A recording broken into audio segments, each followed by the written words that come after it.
Bu tarih boyunca sürekli olmuş şeylerdir. Bizim tarihimizde Sütçü imamların kahraman olmaları sebepleri, şehirlerimizin isimlerinin değişme sebepleri de hep bunlardan kaynaklanmıştır.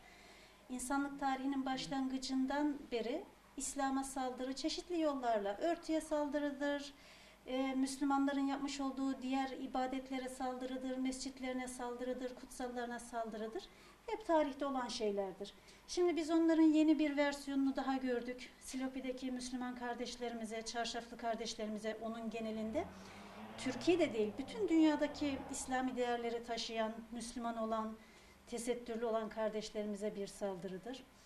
Manevi yıpratma operasyonudur, bir algı operasyonudur ama artık bunlar bayatladı. İnsanlarımız bunları önemsemeyecektir. Tesettür hiçbir zaman bir esaret vesilesi olmamıştır. Çünkü Ahzab suresindeki 59. ayette tesettürün iniş sebebine baktığımız zaman orada altı çizilecek çok güzel kelimeler var ayet-i kerimenin içerisinde. Bir defa tesettür ayeti Medine'de inmiştir. Medine'de biliyorsunuz Arapların devrinde, zamanında bir hür olan insanlar, bir de esir olan insanlar vardı. Sokağa çıktığı zaman kadınlar, çünkü kadınla erkeği Cenab-ı Allah eşit yaratmıştır. Kur'an-ı Kerim'in birçok ayet-i kerimesinde de bunu vurguluyor. Kadın da sosyal hayatın bir parçasıdır. Kendine göre ihtiyaçları vardır. Sokağa çıkacak, dışarı çıkacak, ihtiyaçlarını giderecek vesaire. Sokağa çıktığı zaman Peygamber Efendimizin zamanındaki Müslüman kadınlar onlara müşrik kadınlarla ayrılmadığından dolayı veya esir olan, köle olan kadınlarla ayrılamadığından dolayı bir taciz söz konusu oluyordu. Hazreti Ömer'in buna bir itirazı oldu. Ya Resulallah, bizim kadınlarımızı müşrik kadınlardan ayıran, bizim kadınlarımızı köle kadınlardan ayıran bir ufak bir şey olsa diye bir itirazda bulundu. Ve bunun üzerine Ahzab suresindeki 59. ayet-i kerime geldi. Ey peygamber, hanımlarına ve mümin hanımlara söyle, onlar dışarıya çıkmak istedikleri zaman örtülerini üzerlerinden sarkıtsınlar ki onların bilinmelerinde yardımcı olsun diye. Şimdi burada altını çizdiğimiz nokta, bilinmelerinde yardımcı olsun ve onlar eziyete uğramasın.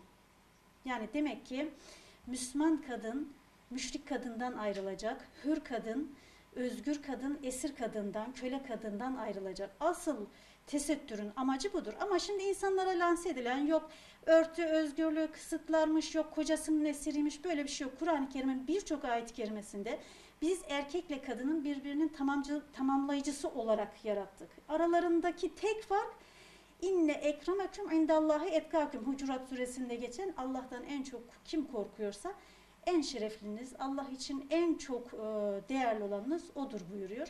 Şimdi ondan dolayı çarşaftır, örtü, tesettürdür. Bunlar sadece insanlar arasında az önce de söylediğimiz gibi bir algı operasyonudur.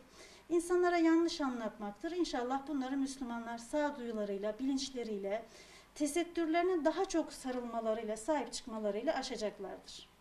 Sadece Silopi'deki değil, Türkiye'deki tüm Müslüman kardeşlerimize sesleniyoruz buradan. Bu olayların şiddetle kınanmasını istiyoruz. Bunlar dediğimiz gibi birkaç tane insanın yaptığı fevri olaylar olarak değil, bir zihin çökertmesi olarak değerlendirilmesini istiyoruz. Bunlar genişlemeden, insanların tesettürlü insanlara saygısı, sevgisi azalmadan, daha büyük boyutlara ulaşmadan herkes tepkisini sağduyu içerisinde gösterirse eminiz ki mesajımız da istenilen yere ulaşacaktır. Bir daha böyle işlere bu insanların cesaret etmeye kalkmaları da olmasın. Birkaç kişinin yapması İslam'a saldırıdır. Bir zihniyet saldırısıdır. Az önce de vurguladığımız gibi insanların algılarını istedikleri yöne çekmek istemeleridir. Biz bunların karşısındayız inşallah. Bunları kınıyoruz. Her türlüsünü kınıyoruz. İşi sadece çarşaf olarak değil, tesettür boyutunda kınıyoruz. Allah'ın emri olarak kınıyoruz. Allah'ın emri her ne olursa olsun, bu bir mescide de saldırılsa kınıyoruz, örtüye de saldırılsa kınıyoruz. Adını ne koyarsanız koyun, ibadet adına, iman adına, İslam adına yapılan her türlü saldırıyı kınıyoruz ve tepkimizi gösteriyoruz.